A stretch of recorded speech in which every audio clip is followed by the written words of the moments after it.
All right. Well, welcome back to the second half of Pragma. We got the next 2.5 hours jam-packed with a lot of things that have to do with how the rest of the ecosystem and infrastructure is evolving. So next up is our fireside chat with Dieter. You've all kind of seen a lot of things around Ethereum here. We've seen a lot of things around what we need to do to help more people get into this space. Scaling is a massive topic, but it's not just about Ethereum being the center of all these things. There's a lot of other attempts. There's a lot of other ways to think about designing infrastructure that scales. And a big part of somebody that's pushing this forward is Dapper Labs. I want to bring on Dieter here to kind of explore how we should think about infrastructure that actually helps millions of people come in, especially as we want more consumer, more social applications. Want to explore how some of these decisions were made for the Flow blockchain, and how do we think about a world where different blockchains are compatible with each other and are actually adjacent and complementary. So to do all of that, I want to bring on Dieter, who's the co-founder and CTO of Dapper Labs. Please welcome Dieter on stage.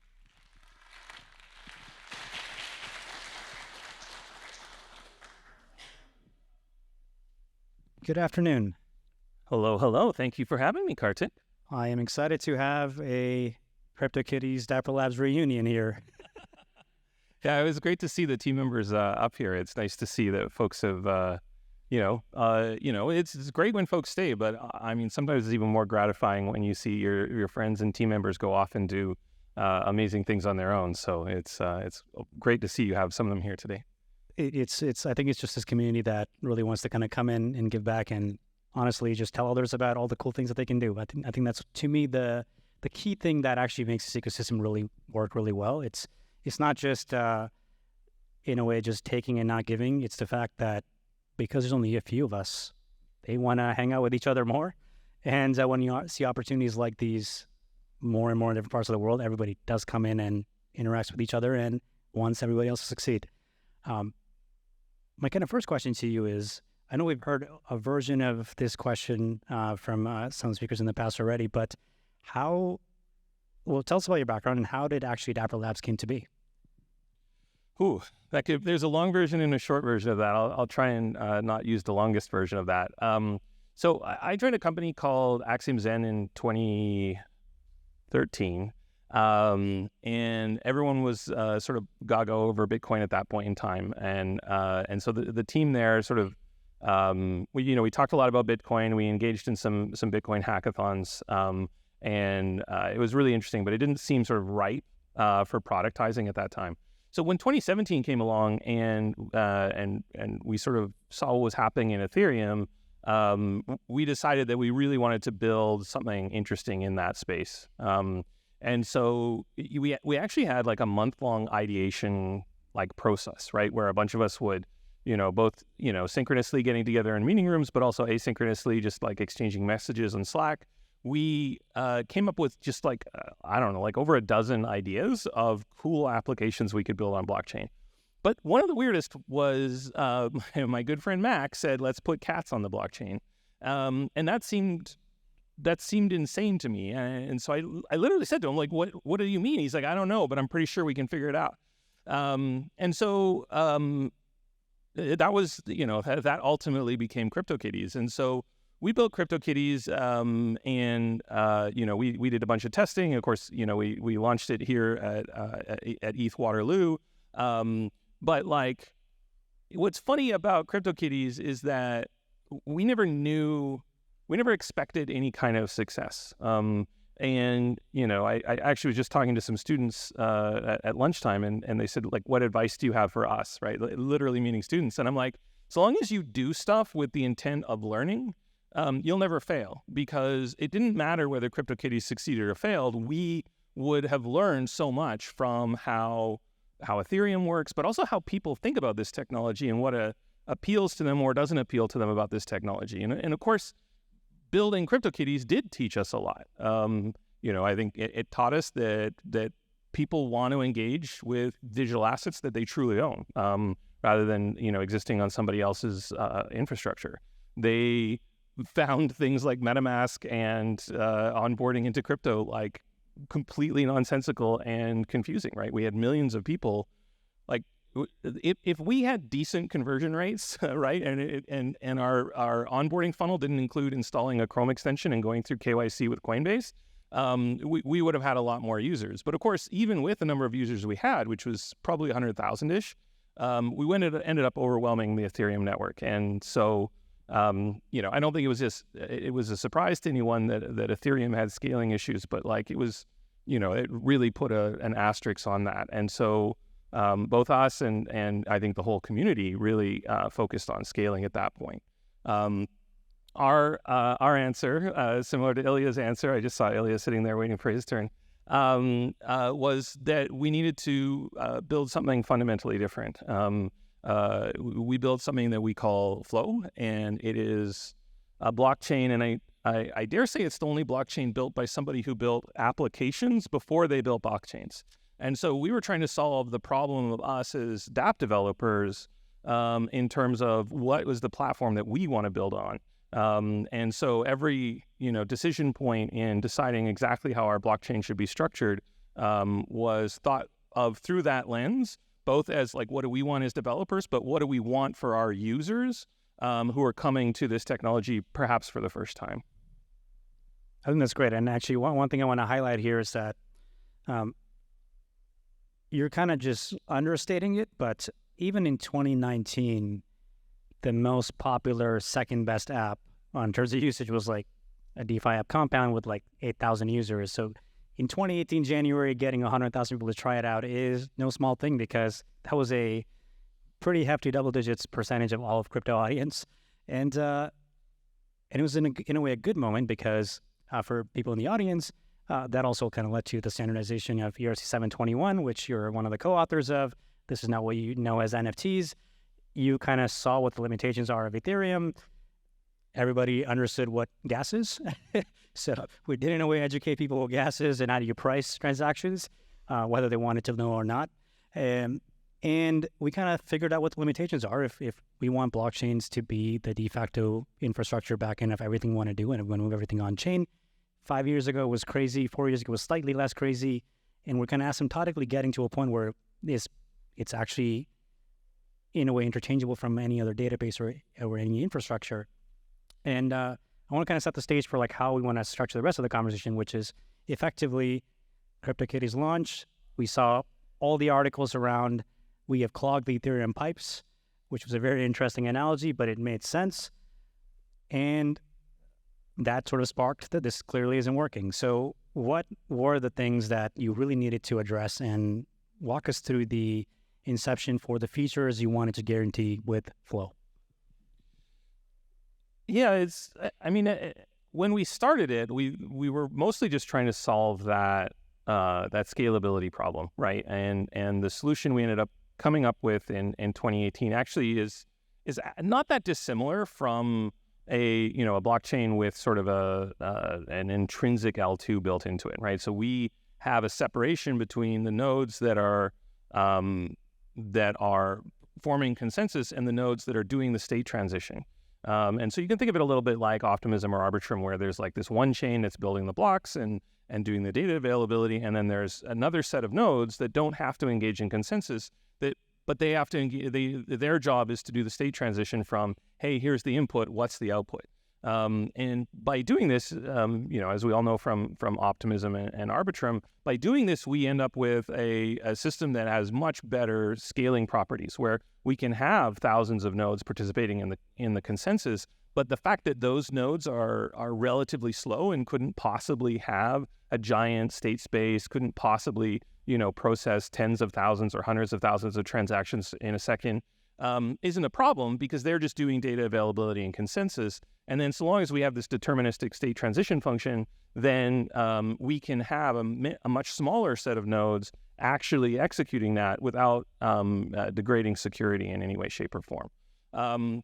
So that was pretty exciting in and of itself to sort of have that insight. But as we were building it, like, there were a bunch of other things that we really wanted to address as well. So one of the things that we talk a lot about in Ethereum world these days is account abstraction.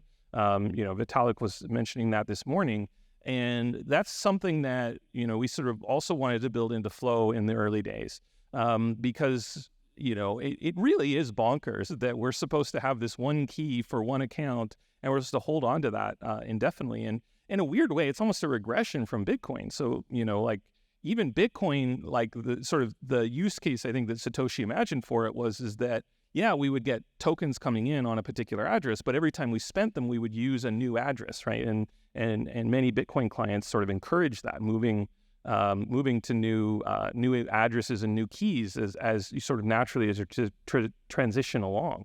But in like an account-based model like Ethereum or Flow, having that one key associated with all of your assets indefinitely is really quite fraught.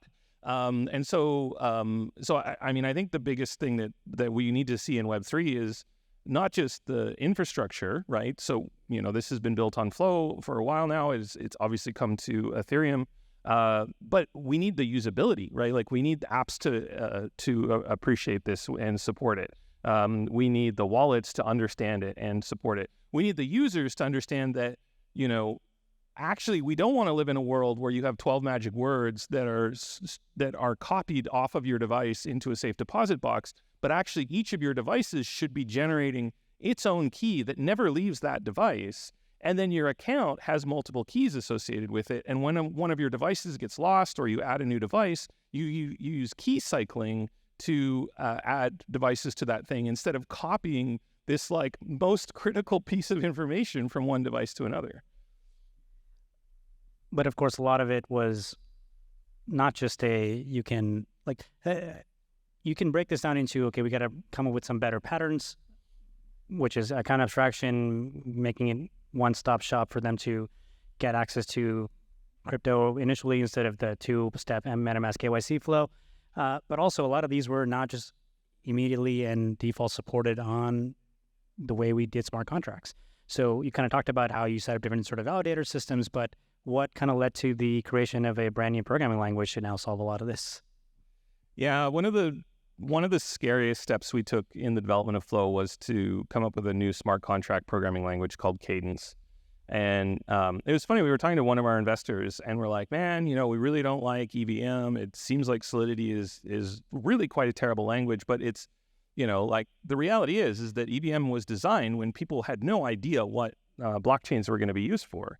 And so, the first draft of anything is never going to be perfect.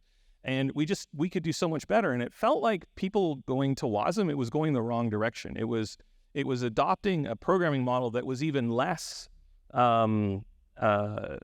appropriate for smart contracts, right? Like WASM is designed to run in your web browser. It has a completely different security model than a smart contract environment. And it has to deal with things like network access and file access and memory access, all of which, aren't really a thing in blockchains. And so one of our investors was like, well, you should just write your own language. I was like, well, you can't just write your own language. He's like, I mean, it might be worth it, right? Like you should just think about it. And so I grabbed one of our engineers, who actually we hired to do iOS development originally at Axiom Zen. But he happened to have a master's degree in programming languages. And I was like, hey, do you want to build a programming language? He's like, well, yes, that's my life stream. And I said, okay, well, let's build a better smart contract programming language. And so he went off and he did a bunch of amazing research, or he uncovered a bunch of amazing research that Carnegie Mellon and some others had done around using linear types in the context of smart contracts. And I'll admit I didn't really get it at first. And so this guy, Bastian, it kept coming to me and he'd show me these academic papers and I'd read them and I'd be like, brother, like I've written a bunch of smart contracts. None of this makes sense to me. And then finally one day it like clicked and I was like, holy crap, like this just turns our security model on its head. And the essence of what Cadence does, this resource-oriented programming model, is it says, look, if you have an asset of value, a data structure that represents value, let's tell the programming language that this data structure is special, is protected. We call that data structure a resource. And that data structure is, it's very similar to object-oriented programming, right? Where it owns all of its internal data, and then exposes functions that let you interact with it. But because that data structure is understood by the language to represent value, you can move that around, right? One of the one of the things that blew my mind when I started programming Ethereum is when I realized that your ERC20s weren't in your account, It's right? a global state. Yeah, like most people don't know this, so maybe we should shock a few people here. yeah, there we go. So when you think about ERC20 or even ERC721, right, like you have these tokens that are defined by, programmers. They've uploaded these smart contracts. And you think of those assets as being in your account, right? Like my CryptoKitties are in my account, except they're not. My CryptoKitties are actually in the CryptoKitties smart contract. And what the CryptoKitties smart contract is a list of all the kitties, and then it has owners next to it, right? The name of who owns that thing. And what this means, and this will make more, just to make it more concrete, what this means is that if you want to know what NFTs you own, you have to go to every single smart contract where you could own NFTs and ask it, do I own any NFTs, right? And whereas this resource model, because the programming language is like protecting the sanctity of these assets, you can store that in your account. So on my Flow account, if I want to see what Top Shots I own, I go into my account and I look in my account and I see all of them, right? But it doesn't matter how many different NFTs are defined or fungible tokens are defined. All of the things that I own are in my account. And of course, this is amazing because it lets you do things like, objects owning objects and locking objects behind. It saves a lot of RPC calls too. It potentially saves a ton of RPC calls and it makes certain kinds of patterns. Interestingly enough, though, like because so many people are used to this ledger model, it actually screws up people coming from Ethereum because they're like, oh, I've built this NFT project. I need to know who owns all of the NFTs. And now it's the opposite problem, right? If I want to know the NFTs I own, I just go to my account. They're all right there on Flow. If I want to know who owns all of the Top Shots, I have to go to everybody's account and find the Top Shots. So it's kind of a ironic switch around there. Oh, that's kind of funny. But that sort of unlocked effectively you having a better way to think about making things more ready for the individual consumer, because otherwise this is a nonlinear problem to scale. As the more users you get, the tougher it gets to kind of make the same experience consistent. And I think you kind of said a really interesting comment, which is you were kind of one of the first companies who made a product and a consumer product first, and then the blockchain came after. And I'm kind of curious to understand, what was that experience like? So the first thing that sort of most people may know is NBA Top Shot. Tell us about sort of the motivation around having Top Shot be both Flow be the language and the contract behind Top Shot, and how did you kind of notice anyone from performance to the ease of kind of deploying that and getting millions of people to play with it? Yeah, I mean, the Top Shot was like, in a weird way, Top Shot was the point, right? Like we didn't build Top Shot to show off Flow. We built Flow to power Top Shot. Now, of course, right, the whole point of our company, of our every product that we ever wanted to build, was to build on a truly public decentralized blockchain that anyone could access and anyone could extend. Composability is something that is like incredibly important to us, and like a touch point and a word that we use all the time in our team. But as soon as we realized that we could build Top Shot on top of Flow, we realized it was also the best possible thing for Flow, because, what are you going to do? Like, who's going to come and build on a platform that doesn't have any users? Now, we did make a big mistake with Top Shot, or more particularly, we made a big mistake with how we built Dapper Wallet. So in order to really appeal to a non-crypto user base, we built Dapper Wallet as a custodial wallet. So very similar to how like Coinbase holds your tokens on your behalf, Dapper sort of holds your Top Shots, your NFTs on your behalf. Now, it's not exactly like Coinbase because everybody has their own account, right? So Dapper holds your keys. They don't hold your assets. I don't know if that makes sense, but everybody has their own account. And so you can go on chain and you can see who has, which accounts have all the assets. And as they move around, you can see that all happen on chain. And our vision was, hey, we can start this way. And then as time goes on, people can move to self-custody. But that move to self-custody, like every time we talk to the regulators and we talk to anybody having anything to do with financial regulations, they were like, they need a thick black line between you're doing a money services business where you're taking credit cards, you're letting people like move money in and out with ACH, and like free trade where anybody can do whatever they want. And it just became increasingly apparent to us that this idea that we could have a gradual entry from, like this, those cool pools where it's almost like a beach you go in, right? Like, yeah, you just start and it's gradual, but eventually you get to the deep end. And the regulators more or less told us that that's not going to happen.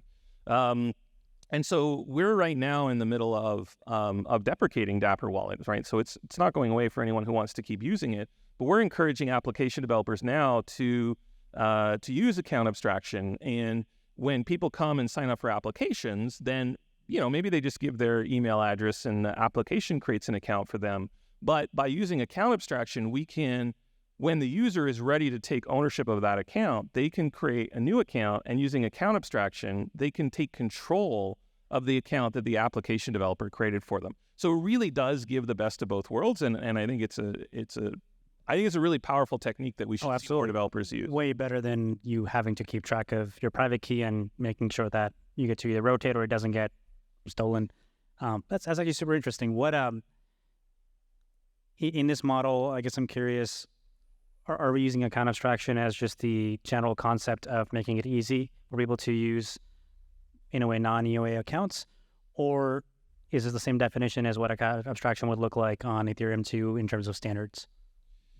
So, the short version of account abstraction on Ethereum is that it's letting a smart contract control access to your account. And so that by itself there's no functionality there, right? Like that's a means to an end. That's not the end itself. But the two critical things that you can do with account abstraction, one is that you can have multiple different keys. And as I said, having a key per device is just a much better security posture than copying your keys between devices. But it also allows you to do things where the code can decide access on something other than a key. And of course, we had Benny up earlier talking about how account abstraction enables NFTs to control access to an account. And so we have a very similar mechanism on Flow where one account can control another account. You can do it through NFTs, but it doesn't have to be through an NFT. And so that's more or less what happens here is that you go and you sign up for an account with, let's say Crypto Llamas, and you don't have a wallet. So Crypto Llamas, instead of saying, hey, you need to go download this other software in order to use our product, they say, great, just just log in with your email address or use, Twitter login, and we'll create an account for you. But Crypto Llamas can actually create an on-chain account. And, and they're welcome to sell you NFTs for credit cards and whatnot, right? So long as they're just selling a product for money when we don't end up in this weird regulatory middle ground.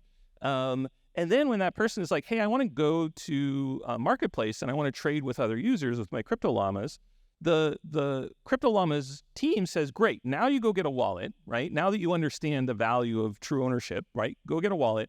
And then we'll link those two accounts. Your wallet will create an account that you have full sovereignty over. You can do whatever you want with that. You can put any fungible tokens in there. You can do all of your DeFi stuff in there.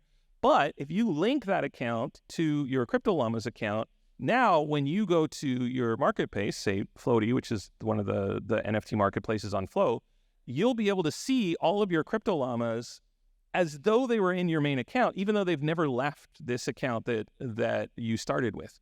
And we call it hybrid custody or shared custody because there's a lot of cases where you don't necessarily want to kick the application developer out of control of that thing, especially when you start thinking about gaming, right? So the use cases in mobile are really cool because you can imagine a world where you go to the App Store, you download an app, it creates a key for you, it creates an account for you, you're using in-app purchase to buy all your stuff in your game, and whenever you're playing the game, because the game has the key, it doesn't need to constantly pop up your wallet and ask you for permission.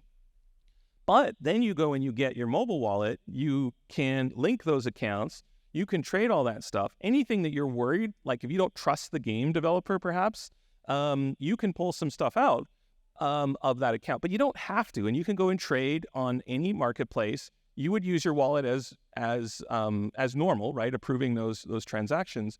But then when you went back in your game, anything you bought would just automatically be there, and anything you hadn't sold would still be there. you don't have to move things in and out. And so it creates just a really smooth user experience. Yeah, in a way, it's super powerful to be able to actually compartmentalize different ways to access the same resources, which you don't really understand if you're on other blockchains or just even with regular money. So I think it's a really good phrasing. So thanks for kind of explaining that. Like even I'm like, oh, this is cool. Like I didn't know this before. Kind of on that same theme, I think the really cool thing here is that it's not just Top Shot. Like obviously that was one of the reasons to kind of, in a way, test this in prod. But you have UFC Strike, NFL All Day, and a couple other things that are in the works. And collectively, you've kind of brought this to millions of people who have transacted, I would assume, close to 100 million, if not more. What kind of has been the learnings from all those incredible hits? And how do you think about the future of gaming on blockchains moving forward? Yeah, I mean, I'll start with the last part first. One of the things that, and we did this ourselves, right? So I don't want anybody to feel like we're, disappointed in the whole industry, because it happened naturally to us. But I kind of feel like we regressed from CryptoKitties, right? Like CryptoKitties did something, right? Now maybe you don't think the breeding game in CryptoKitties is that fun, or after that first year when we unlocked all of the various genetic mutations, that it sort of hit its end date, and that's fine. But I'm really disappointed that no one, including us, right? NBA Top Shot, there is no functionality built into Top Shot moments, right? So people can build stuff on top of Top Shot, and we've seen some amazing stuff built where people are doing what I would call sort of off-chain composability, right? Where they're taking, if you own, a certain number of Jets moments, I don't know, I assume Jets is a team. I have no idea. If you own a certain number of Jets moments, then you can join this Jets Discord, and you know that it's only going to be true fans. That's amazing, right? Like what a great way to leverage that thing. But wouldn't it be even more interesting if we were doing stuff on chain where maybe as the player as the player progressed through their career, maybe we could even update those NFTs to a certain extent, or maybe those NFTs could. We actually have the stats on chain, and so we could do more, but also other people could do more of, creating, I think there's some teams creating like fantasy games and whatnot that are using that on-chain data, which is really interesting. But I just think this idea of like NFTs that update themselves, right? I think people typically call them dynamic NFTs. I feel like that's just something that like we're not tapping enough of. And it's kind of ironic, right, that the first sort of thing that anyone called an NFT, the CryptoKitties did that, and almost nobody else does it. So is this like a creativity argument or a tech? Like we just don't have easy enough way of doing this thing, or it's just expensive to kind of mass update all the contracts? Or is it pure like we need more creative people here to think about crazier things they can do with on-chain assets? I think it's a little bit of both, right? It's, I think one thing... I think there's a third thing, right? So I think there's a little bit of creativity, but I also think it's just like end users can only absorb so much, right? Like if you go to somebody, I always think of this analogy. Like imagine if you went to somebody who had a Model T and you told them how great it was that your Tesla had a touchscreen, right? Like they would be like, well, what do you need a touchscreen for? Like even if they understood, they assume they understand what a touchscreen is for. You say, oh, well, it controls the air conditioning. Like, what's air conditioning, right? Like, oh, it controls the wipers. What are the wipers, right? Like, there's so many things that, like until the users sort of experience the problem, like presenting them with solution actually is just confusing. And so I think NFTs that you own that don't change are actually easier to understand. People collect baseball cards. Exactly. And they don't have to learn something new. It's been going on for 100 years. Exactly. But, just to give you an example of an idea that we've been working on. So one of the engineers and I actually built a prototype recently where we created this NFT that represents a farm, and then that can hold NFTs that are fields. And then the fields, you can put fungible tokens in that are seeds, like we started with strawberry seeds. And then the strawberry seeds have metadata associated with them, which is how long it takes for them to grow and how many strawberries they produce, right? And then the strawberries come out, they're also fungible tokens. And then you need to have a farmer who goes and spends energy in the field to get the strawberries out. And we were talking to a game designer, a game design team about this, and we're like, hey, wouldn't that be cool? And they're like, yeah, it's pretty cool. I like that idea. And like, And imagine somebody else, not your team, somebody else could come along and create a blueberry smart contract. And suddenly now your game has blueberries in it. And what's interesting to me, and again, this is about how quickly it is for people to absorb stuff. In that moment, right, we had just presented them with this idea that they could have this autonomous code managing farms in their game, and they wouldn't have to run the server. But when I said that somebody else could do it, their reaction wasn't, oh, that's super cool. Their reaction was, yeah, but our economy isn't balanced for blueberries, right? Why would anyone want to grow a blueberry? Blueberries aren't input into any of our recipes, right? And like, I think most of the people in this room, right, if they've been in crypto for long enough, they know that that's actually surface area for somebody else to build something, rather than thinking of it as like, oh, this is a loose end that needs tying up. And it actually reminds me a lot of ecology, right? Like in ecology, when there's waste, right? When there's waste in natural systems, that's input for some other system. And when we're used to building closed systems, we always think about, we want to minimize waste or we want to minimize outputs, right? Whereas I think in open systems, you want to maximize outputs because then they can become inputs for other things. And that's a mindset change that I think people need to make. I mean, that is a incredible premise because we kind of see, in a sense, that doing this on chain. Like to me, the most impressive part of this is that effectively seems like this is where we want to be. You kind of play games like EVE Online or a handful of other big worlds, like they are part of the shared world. Things age with the same thing. Some of them even have constraints on this is how you can travel and it'll stay constant and obeys laws of the universe. But doing this thing on chain is almost infinite complexity over time. How do we think about managing that effectively and efficiently? Like is this now a coding and optimization problem, or is this now, hey, let's just imagine this world, but we kind of have a natural constraint on, well, looks like this farm can never be more than 2 acres long or wide or something, and this is the compute that can manage this. Do we run into those types of issues in this world? So I think that there are likely to be sort of two, like we often use the phrase real time in computer science to refer to things that happen quickly, but like that phrase actually means like relative to the clock that we all experience, right? And so I think slow real time things, like things that take place over hours, days, weeks, months, I think it makes sense for those sorts of things to happen on chain. And I think that it can be done efficiently. And you could even imagine like a very large scale game that had, things like weather and growing and things like that happening on a blockchain. I think that when you talk about shorter time scales, though, then that becomes a different problem. And I don't know if Liam's still here, but I ran Liam who was one of the co-founders of ETH Global, and I think probably best known for working on optimism. The project of his that I think is coolest was the state channel stuff that he did. And I think state channels are like a really underappreciated solution to this problem. Move a lot of it off chain, manage the state transitions. Exactly. Actually, interestingly, it's a good point, because if you looked at, or others in the audience have looked at opcraft, they kind of ported Minecraft primitives to Optimism just so you can actually have almost the same interface. And if you get to mix and match on chain and off chain, that actually is possible. Looks like we finally get a Web3 native Farmville back in the late 2000s. But that's pretty amazing, right? Because you effectively introduce more of compared to collecting cards or trading, which has been essential around a lot of gaming on chain, not just in your ecosystem, but overall even in Ethereum, we've kind of introduced a more interactive world, whether autonomous or not.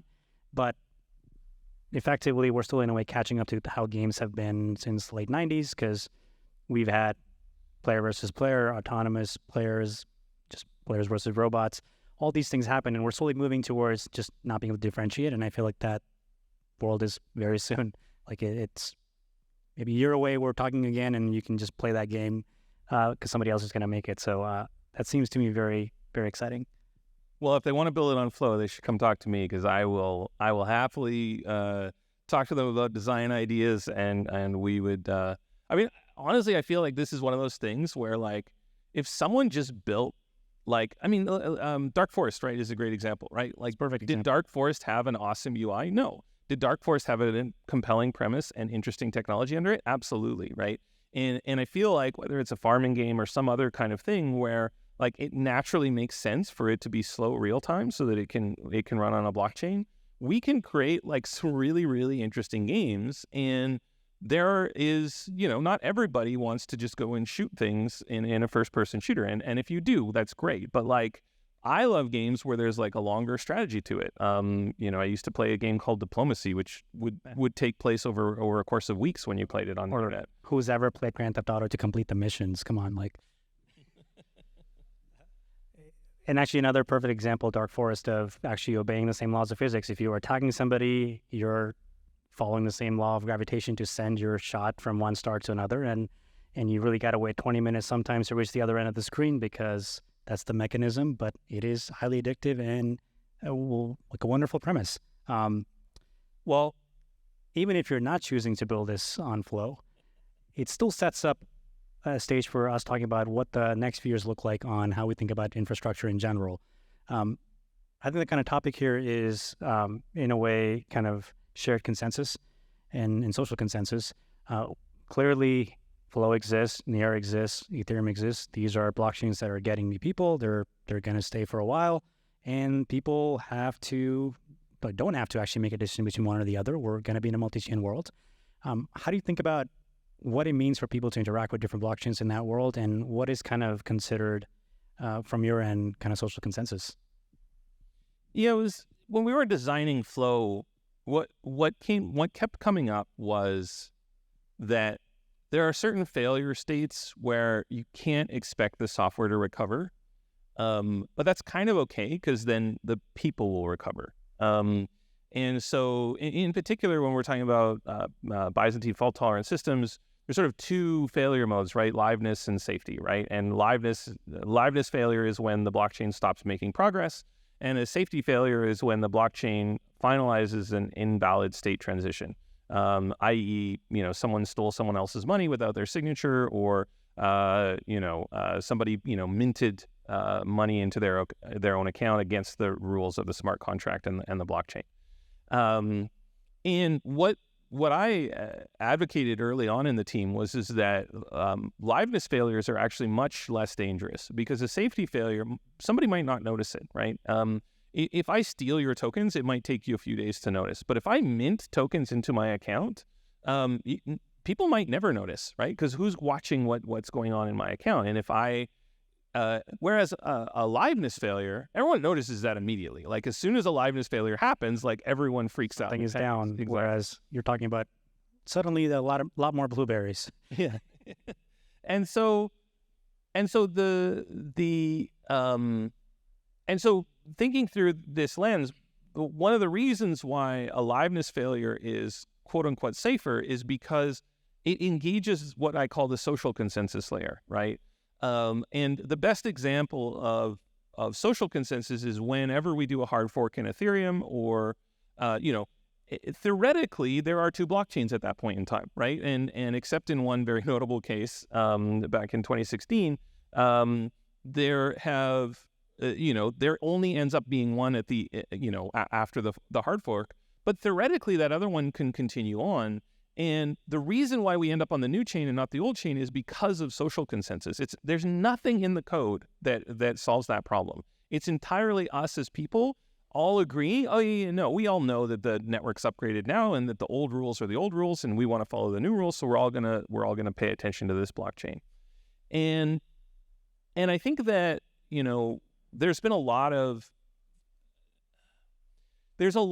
fundamental problems when it comes to things like bridges, when we start talking about eigenlayer, where this social consensus, rather than being sort of a safety net, it actually ends up almost being like it's a safety net that we can't count on. And the term that Vitalik uses, which I really like, is zones of sovereignty. And basically, if you just think about Ethereum by itself, just base layer Ethereum, or Ethereum as it was in 2017, if Ethereum has some problem, right, we can reboot Ethereum with that problem fixed, and everyone knows to use the new version of it, and everything is hunky-dory. As soon as we start adding things on top of that, right, and that could be an L2, that could be something like USDC that has like actual like money in bank accounts somewhere else. That can be a bridge that bridges between blockchains. That suddenly that social consensus, it's a much more fraught scenario. Imagine a scenario where like there was a hard fork of Ethereum and Tether decided that they were going to redeem tokens on one fork, and Circle decided that they were, or Center rather, decided that they were going to redeem tokens on the other one. USDC on the other fork. What would we do then? What would the social consensus be? I don't know, right? And when eigenlayer came along and said, hey, we can actually leverage the staking that people are doing on Ethereum, and theoretically other blockchains as well, to secure other systems, Vitalik responded with a blog post about like, hey, be careful, right? Like you can kind of sort of leverage our technical consensus, but if you try and leverage our social consensus, you could be very disappointed, right? And I can't remember if he used the example of optimism in his blog post, but Sriram replied it. Yeah, of eigenlayer, basically, was pointing out that like if you depend on, like, Ethereum's not going to hard fork to save your project, right? Like that's more or less what's happening, and so, I mean, that's a tough problem because now there's no deterministic correct answer, and it's not how computers work. Yeah. In this situation. And so we think about it. So, I mean, one of the questions we're constantly asking ourselves with Flow is like, how can we connect better to Ethereum, right? And we've explored everything from becoming like a full L2, right? Maybe building off the optimism stack, all the way to, just, maintaining our sovereignty and using a bridge. But that bridging problem is hella hard. It either has to be its own zone of sovereignty, the connecting those two zones, or inevitably one of those two sides of the bridge is going to be beholden to the other. Right, because in this case, if it's like an OP stack equivalent answer, then you're fully leveraging. But if it's like a ZK proof transfer, then you are still in your own zone, but you are relying on both social and secure consensus on Ethereum. So that's an interesting problem. Is that something that you would like to do, or is this more of it'll be nice to have, but you don't have to, in a way, effectively make this the case? Well, I mean, right now, what I think the answer is something like LayerZero, where we don't depend on any sort of one bridge to try and solve the problem. I remember when I first saw the LayerZero pitch, I actually talked to the guys and they were telling it to me. They're actually based in Vancouver. Based in Vancouver. Yeah. So they stopped by the office and we were talking about LayerZero, and when I understood that, they were basically saying, hey, they don't like it when I talk about it this way, so I apologize if no one else, don't listen to the way I talk about it, but this is how I think about it. It's a 2 of 2 multisig, right? And the one multisig is the Oracle. I can imagine why they don't like it. Yeah. One side of that is the Oracle, right? The Oracle has to say that this thing happened on Ethereum, but the relayer also has to say that thing happened on Ethereum, right? And if they don't both agree, then that the action on the target chain doesn't happen. And that's really, really powerful, because it means that if you break the Oracle, you break nothing, right? You can go to a lot of trouble to try and break an Oracle, and then you basically have no value unless you can also break the relayer, and vice versa. If you break a relayer, it doesn't do you any good unless you also break the Oracle. And if those two things are sufficiently independent, it dramatically increases the security posture. Now, interestingly enough, it actually it also increases your liveness issues, right? Because if either the relayer or the Oracle go down, it's slow down. Yeah, but that idea of saying, hey, let's not build one bridge, let's multiplex messaging, and you could even extend that, right? And the reason I like to think of it as a 2 of 2 multisig is because you can extend that idea to say, look, there are 5 different ways to find out what's happening on that other chain. I'm only going to do something when I see 3 of 5 or 4 of 5, right? Or even 5 of 5, right? You can have that liveness versus safety trade-off where you're like, well, look, if 2 of these things go down, I still want to be able to get the message across, right? Or you could say, look, this is so secure that it's better that we don't do anything unless all 5 agree. And I think extending that idea is really powerful. And so I've been encouraging teams to try not to depend on any one bridge, and to and to look at using multiple bridges. And certainly we've been working with, so Seller's already live, going to Flow.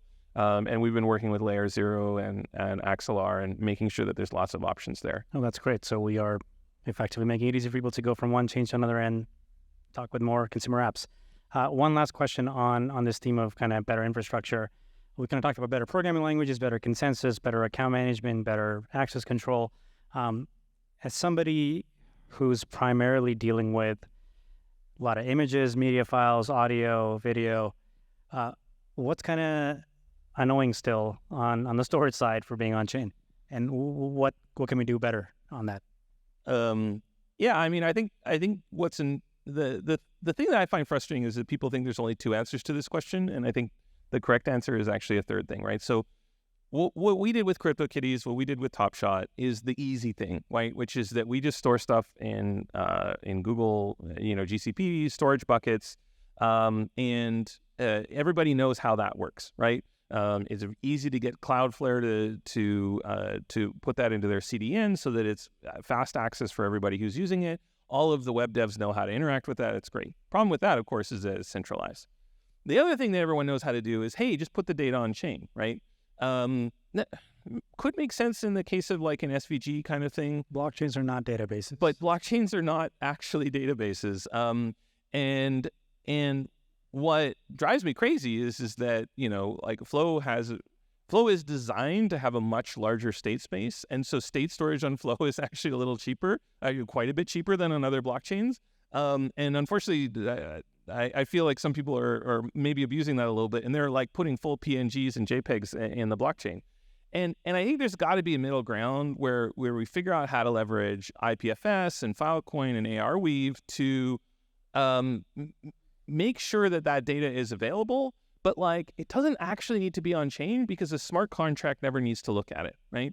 We put like what player is associated with an NBA Top Shot on chain because that's interesting. A smart contract might care what player or what play type is associated with it, but no smart contract is ever going to go and analyze the bytes of the MPEG file to figure out what the video file looks like, right?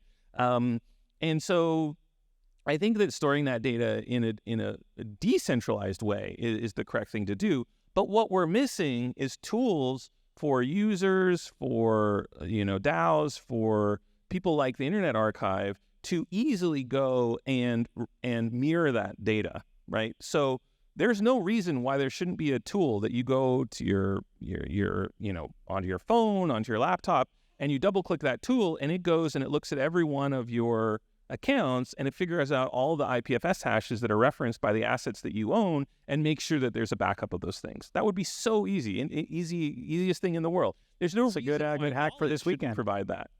That's a good hack for this weekend for people. Yeah, there we go.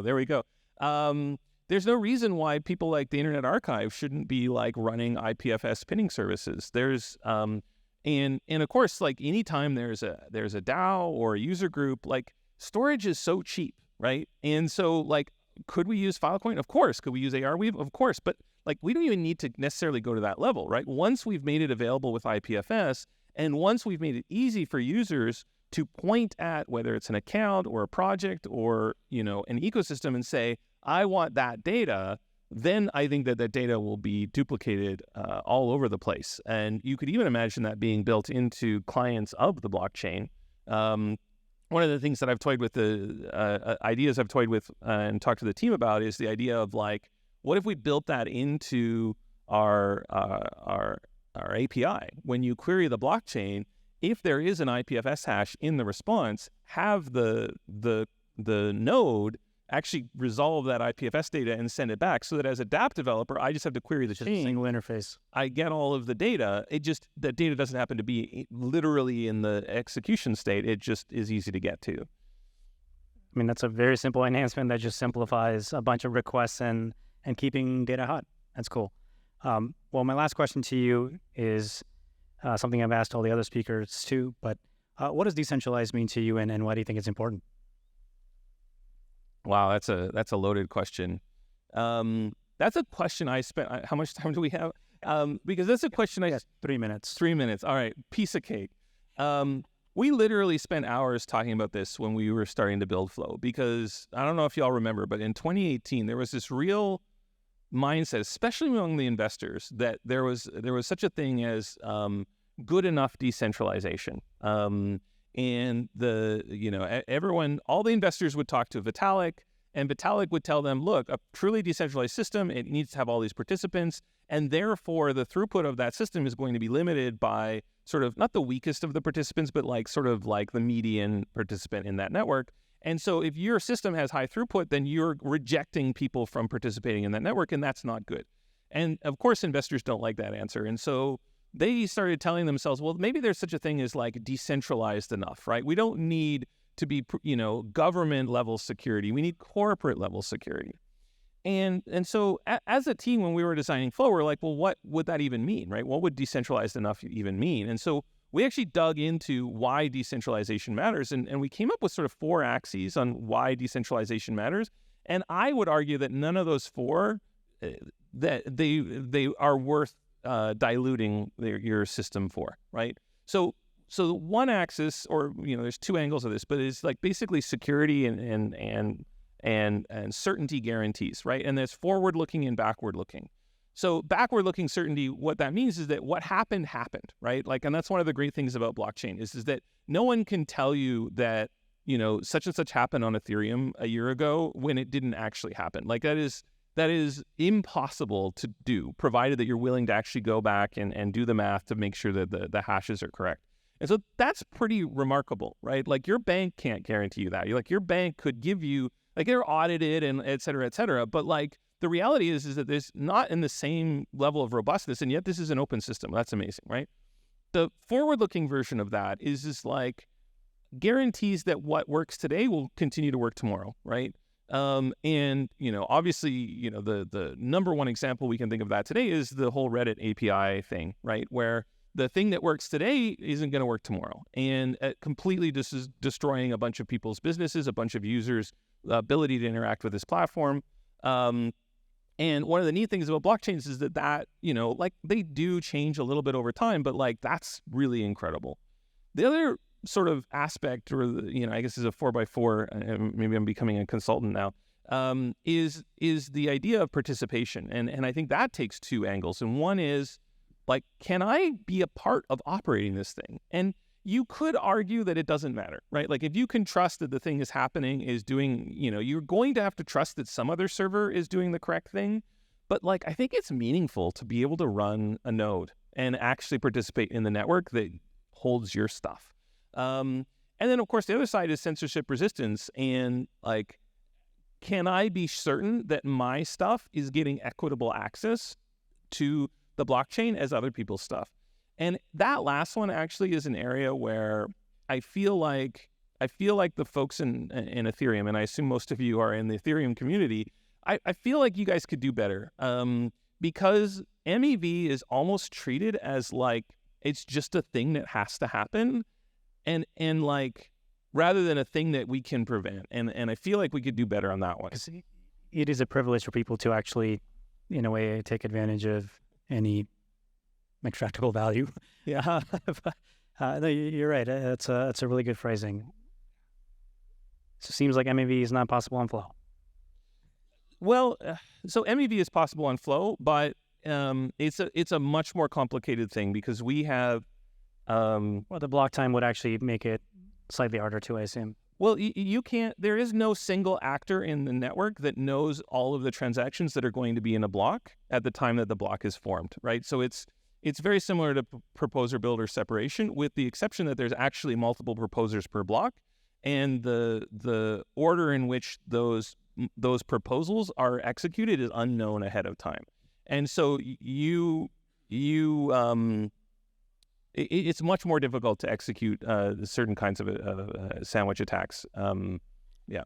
I realized and I caught myself going technical, and I promise this won't be technical. So we'll end this here. Please thank Dieter for an amazing chat, and we'll move on with the next talk. So